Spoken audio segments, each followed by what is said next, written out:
நம்ம ஒருவேளை இந்த நாட்கள்ல இது கிறிஸ்துமஸ் நாள், இந்த நாட்கள்ல என்னால பாவத்துல நான் இருக்கிறேன், எனக்கு பாவம் அதிகமா போராடுது அப்படின்னா இல்ல, வருத்தப்படாதீங்க. உங்களை ரட்சிக்கிறதுக்காக தான் இயேசு கிறிஸ்து இந்த பூமியில பிறந்திருக்கிறார்.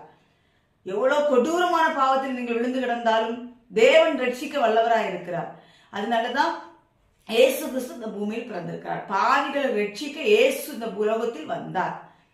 எந்த மனுஷனும் பிரகாசிப்பிக்கிற மெய்யான ஒளியே அந்த ஒளி. அதனால கலங்காதீங்க, கலங்கவே செய்யாதீங்க. இயேசு கிறிஸ்து உங்களுடைய பாவங்களை மன்னிக்க அவர் வல்லவராயிருக்கிறார். உங்களை ரட்சிக்கிறதுக்கு அவர் வல்லவராயிருக்கிறார்.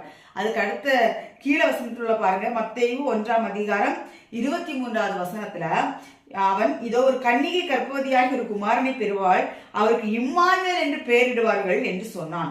இம்மானுவேல் என்பதற்கு தேவன் நம்மோடு இருக்கிறார் என்று அர்த்தம். நான் சொல்லட்டாங்க, இது நான் நிறைய மெசேஜ்களை சொல்லி இருக்கிறேன். நம்மள்ட்ட